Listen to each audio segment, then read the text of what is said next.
Sa gitna ng kontrobersyal na desisyon ni Donald Trump na i-pull out ang 5,000 sundalo ng US Army mula sa Germany, biglang nagsagawa ang NATO ng malawakang paglipat ng mga tropa.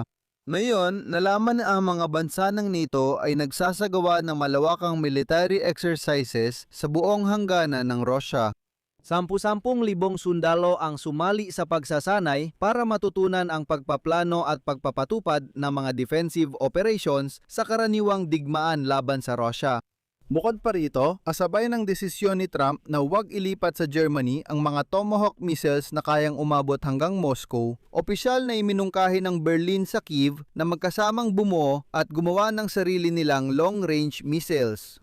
Naglalaan din ang Germany ng bilyon-bilyong euro para sa modernisasyon ng mga pantalan para mapabilis ang paglipat ng kadamitan. Mga mabibigat na tangke at kagamitang militar na mas malapit sa Russia. Kasabay nito, inilalagay ng Sweden sa orbit ang 10 na mga sasakyang pangkalawakan na gagamitin para sa paniniktik sa mga hangganan ng Russia at pagmamanman ng aktibidad militar sa rehiyon. Ang punto ay, bukod sa mga tropa sa lupa, sa himpapawid at sa dagat, nagpasya pa ang NATO na ilagay ang Russia sa 24 oras na pagmamanman. Ako si Alexi Pechi, tara't pag-usapan natin ang paksang ito ng magkasama. Pero bago natin simulan ang episode na ito, hinihiling ko sa inyo na mag-subscribe sa channel, i-like ang episode na ito, at mag-iwan ng kahit anong komento sa ilalim ng video na ito. Sige, magsimula na tayo. Sinimulan na ng Estados Unidos ang pag-withdraw ng halos 5,000 sundalo mula sa training ground sa Germany ayon sa German na pahayagang Bild. Tinutukoy dito ang pag-withdraw ng Stryker Brigade mula sa Vilseck, Bavaria. Ayon sa kinatawan ng Pentagon na si Sean Parnell, inaasahang matatapos ang paglipat ng mga sundalo at kanilang mga pamilya sa loob ng 6 hanggang 12 buwan. Hindi inaasahan ang ganap na pagsasara ng base militar na ito dahil kahit may pagbabawas, may 5 hanggang 8,000 sundalong mananatili dito. Sa kasalukuyan, may humigit kumulang 35 hanggang 40,000 sundalong Amerikano na nakaistasyon sa Alemanya. Sa kanila, mga 16,000 ang nakabase sa Grafenwöhr na kampo at 10,000 pa sa Vilseck. Kasama ang mga sibilyang empleyado at kanilang mga pamilya, mahigit 30,000 Amerikano ang naninirahan sa rehiyong ito.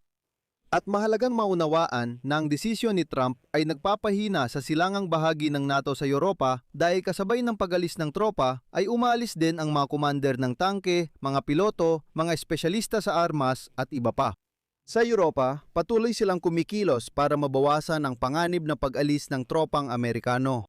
Halimbawa, ngayong araw, alam natin na ang mga bansa ng NATO ay nagsasagawa ng malawakang ehersisyong militar sa buong hangganan ng Russia. Sa Estonia, nitong Lunes, ika-4 ng Mayo, nagsimula ang ehersisyong militar na Spring Storm 2026 na tatagal ng halos 1 buwan. Sa pinakamatinding bahagi ng ehersisyo, mahigit 12,000 na mga sundalo mula sa Estonia at mga kaalyadong bansa ang lalahok. Layunin ng mga manobra ang pagsasanay sa pagpaplano at pagsasagawa ng depensibong operasyon kasama ang Estonian Division at mga kaalyado sa gitna ng karaniwang digmaan laban sa Russia. Sa mga pagsasanay na ito, kasali ang mga kaalyado mula sa United Kingdom, Germany, Denmark, Spain, Canada, Latvia, Lithuania, Netherlands, Poland, Portugal, Romania, USA, Ukraine, Finland, France, Czech Republic at Sweden. Magsasanay ang mga panig sa mabilisang paglipat ng puwersa, pagtanggap ng bagong unit at integrasyon sa operasyon ng Estonian Division. Tinalakay sa programa ang mga aral mula sa digmaan ng Russia laban sa Ukraine, gayon din ang mga depensibong aksyon gamit ang mga sistemang walang tauhan. Kasabay nito, may mga pagsasanay din sa Lithuania. Ika-3 hanggang ika-5 ng Mayo, nagaganap ang taktikal na pagsasanay ng Bakal na Lobo Brigada na tinawag na Hataw ng Hari. Humigit kumulang 1,000 mga sundalo ang lalahok dito. Kasabay nito, may mga pagsasanay militar din sa Poland at Finland. Noong ika-2 ng Mayo, nagsimula ang pagsasanay ng NATO sa firing range sa Ozice kung saan mahigit 3,500 sundalo ang kalahok, kabilang na ang mga Amerikano at daan-daang unit ng kagamitan. Isinasagawa rin ang mga manyobra sa Finnish firing range na Vuosaanga kung saan dumating ang mahigit 600 katao mula sa Artillery Regiment ng Kainu. Kasama rin ang aviation sa pagsasanay bukod sa tropang panlupa. Ang firing range na Vuosaanga, gusto ko lang banggitin, ay matatagpuan mga 50 kilometro mula sa hangganan ng Russia. Sa kalagitnaan ng buwan, magsisimula pa ang dalawa pang malalaking yugto ng pagsasanay na Metso 126 at Saber Strike 26 sa Finland. Ang pinakamahalagang bahagi ng pagsasanay ng Finland ay magsisimula sa ika-11 ng Mayo sa Vuosaanga. Kasabay nito, inilunsad niyo ng Sweden sa orbit ang kanilang unang military satellite. Sa loob ng susunod na 2 taon, plano ng Sweden na magpalipad ng 10 aparato para sa paniniktik sa hangganan ng Russia at pagmamanman sa militar. Ang mahalaga dito, mula ngayon ay kayang mag-isa ng Stockholm na tukuyin at suriin ang mga banta sa pandaigdigang antas nang hindi umaasa sa tulong ng mga Amerikano. Ang totoo niyan, na yon ang mga militar ng Sweden, ganun din sa totoo lang ang mga Ukrainian. Mga satellite image mula sa kaalyado o komersyal na satellite. Ngayon, magkakaroon na ng sariling mata sa kalawakan ang Sweden. Ang pagpapalawak ng mga konstelasyon ng satellite ay konektado sa ilang salik. Naging miyembro ng NATO ang Sweden, kaya lumawak ang sona ng operasyon ng kanilang hukbo dahil sa mga bansa ng alyansa. Pangalawa, nakakakuha ang Sweden ng mas bagong mga sandatang may mas malayong abot na nangangailangan ng pagtatalaga ng target mula sa malayo at intelihensya. Pero ang pangunahing dahilan, kailangan ng Sweden na 24 na oras, 7 araw sa isang linggo na kontrolin ang sitwasyon sa Russia, rehiyon ng Baltic at Arctic. Kasabay ng mga satellite system ng ibang NATO bansa, lalo na ng mga bansang Europeo, magtatrabaho ang grupong Suweko. At sa huli, magdadagdag ako ng isang napaka-interesanting balita. Ngayon, sinabi ng eksperto sa depensa ng German CDU na si Roderick Kissy-Fepter na dapat isaalang-alang ng Europa ang pagtutulungan sa Ukraine sa pagbuo ng mga missile, lalo na matapos tanggihan ng US ang paglagay ng Tomahawk missile sa Germany.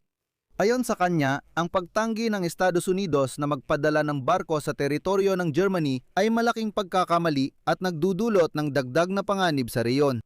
Binigyang diin ni Kissy-Fepter na ang kawalan ng American Medium Range System laban sa nuclear threat ng Russia ay direktang nakaapekto sa proteksyon ng mga bansang Europeo. Sigurado siya na posibleng mas matindi ang epekto nito kaysa sa pagbawas ng presensya ng militar ng US, pati pag-alis ng 5,000 sundalong Amerikano sa Germany. At bilang isang posibleng solusyon, iminungkahi ng eksperto na mag-focus sa paggawa ng sariling alternatibo sa mga armas ng Amerika. Tinutukoy dito ang paggawa ng mga sistema ng misail kasama ang Ukraina.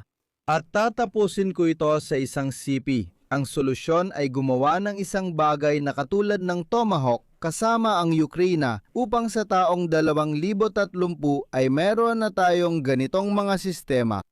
Dito ako maglalagay ng ellipsis. Isulat ninyo ang inyong opinyon at mga konklusyon sa mga komento sa ilalim ng episode na ito. Mag-subscribe sa channel, pindutin ang kampanilya at huwag kalimutang mag-like. Kung gusto ninyong suportahan ang trabaho ng YouTube channel na ito, maaari ninyong gawin ito sa pamamagitan ng anumang donasyon o bayad na membership gamit ang mga link at detalye sa description ng video na ito. Yun lang po, ingatan ninyo ang inyong sarili. Paalam sa lahat.